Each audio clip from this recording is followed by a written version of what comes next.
Ladies and gentlemen, please welcome Washington State Governor Jay Inslee and President and CEO of the Bullitt Foundation and National Organizer of Earth Day 1970, Denis Hayes. Whoa, watch that right there. Hey guys.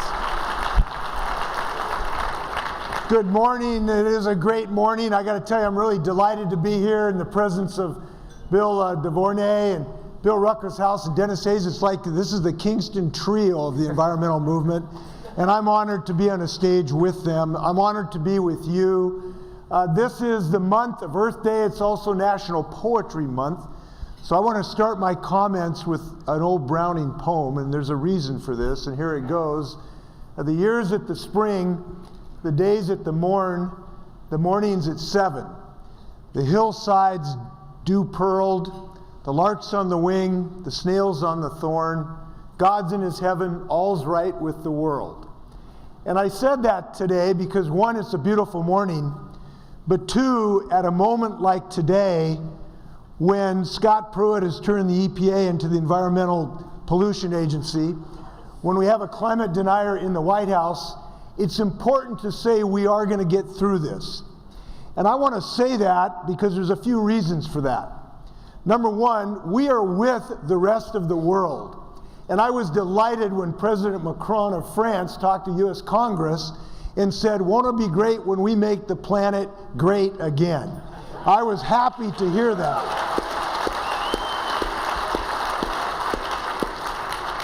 I'm happy to know that the youth of America gets climate change. I was on the Bill Maher show the other day and this guy was trash talking the youth of America. Let me say this.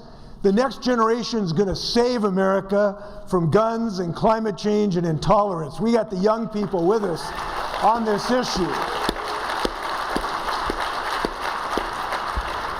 And third, we got some old hands who now, after 5 decades, believe it's time for the resurgence of Earth Day. So give it up for one of the original people who gave us Earth Day, Denis Hayes, who's going to give it to us again. Denis. Thanks, buddy.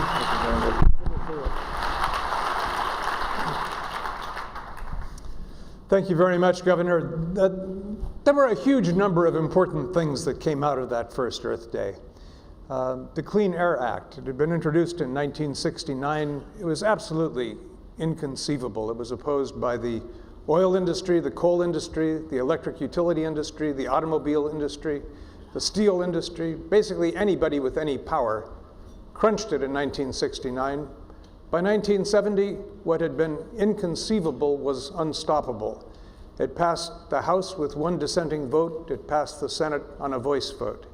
And it began an era where we had the Clean Water Act, the Safe Drinking Water Act, the Endangered Species Act, the Marine Mammal Protection Act, on and on and on, the golden age. For me personally, there was also a nice thing that came out of it. I met my wife. She interviewed me on a television show, refused to give me her number, but I got it from one of her co-hosts, and that's all worked out well.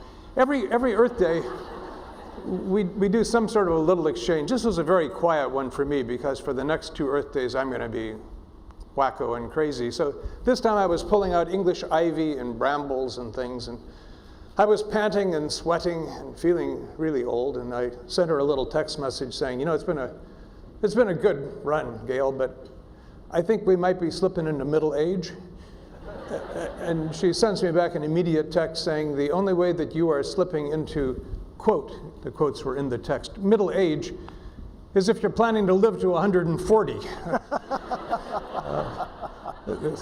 This is the woman who a dozen years ago, as I was approaching 60, also in a public situation, pointed out stone cold that becoming a sexagenarian, at least for me, was not going to be anything like it sounds. It has been 50 years of, in many ways, wonderful accomplishments. 4 out of 5 people alive today don't remember, weren't around at the time that the air in Pittsburgh and Gary, Indiana and Los Angeles was as bad as the air today in Shenzhen or New Delhi or Mexico City. People have read that the Cuyahoga River caught on fire. People don't know that the Cuyahoga River caught on fire dozens of times. The Great Lakes were dying. We had an environmental justice issue of enormous importance. It was freeways slashing through vibrant inner city areas, communities, destroying neighborhoods, and the cars on them burning leaded fuel that were affecting the brains and the nervous systems of the people who lived there. It was a very different era, and our accomplishments since then are relatively formidable. The bald eagle was endangered. I've got a bald eagle nest with 2 permanent birds and a fledgling. It's 50 yards from my back door in the middle of Seattle.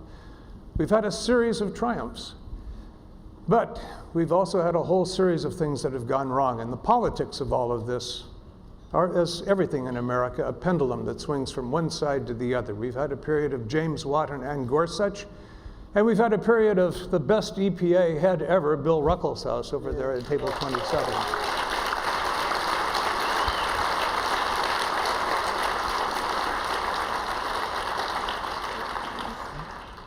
As Governor Inslee implied, that pendulum has now been swung over to the point where it is about to break. This is the worst administration on the environment probably since Attila the Hun.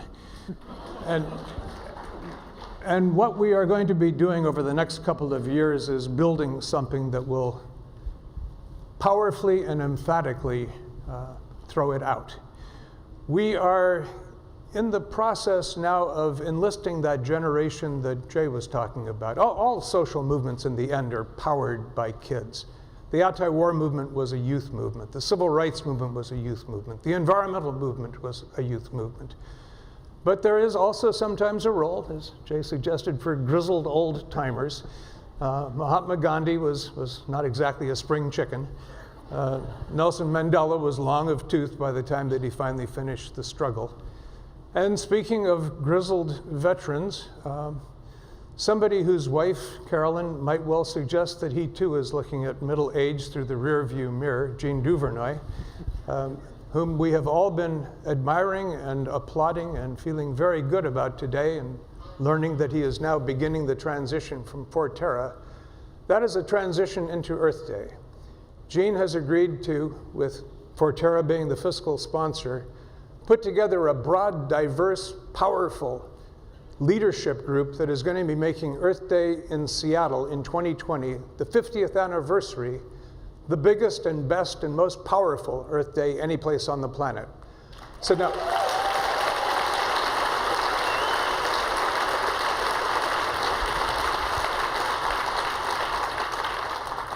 and just as we all have now given that applause to Jean, my line at the end of this is, he's going to be doing everything that he can for the next 2 years.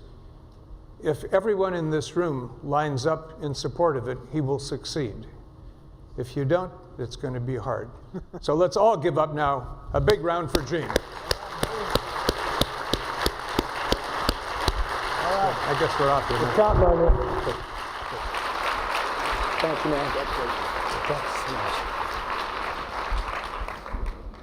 So let's see, Dennis, that set some pretty high bars.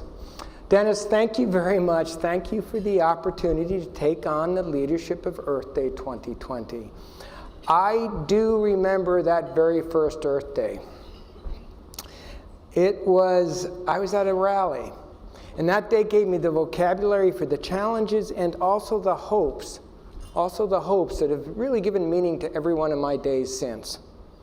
So I will follow the directive of Hazel Wolf, and if necessary, I will be annoying, I will be aggravating, and if I even have to be endearing, I'll do that too. But we're going to do a first-rate, fabulous Earth Day, beyond what you typically think of Earth Day. This Earth Day, this 50th anniversary of Earth Day, will be a time for all of us to recommit ourselves to this place and its future along these 3 pillars. Protecting the environment, of course, but also increasing equity and inclusion, and also improving all of our communities.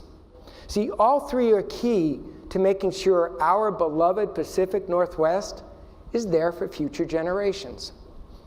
It's going to be our chance to make this place better and to make sure it sustains. So my friends, it will be time. It is time to change. And by that, I don't mean with lofty rhetoric or in some abstract notion. I mean with real on-the-ground projects that show we can meet head-on the challenges of our times. Projects that change how we live on this place, projects that change how we build up this place, projects that change how we care for this place and how we care for each other, and create a foundation for the healthy and livable future of this place, our home, the Pacific Northwest. We will make Earth Day Northwest 2020 the most powerful statement of change for our region. And that time to change? I don't care whether you've been here for 50 years or 50 days. That time to change starts now. Here, in this room,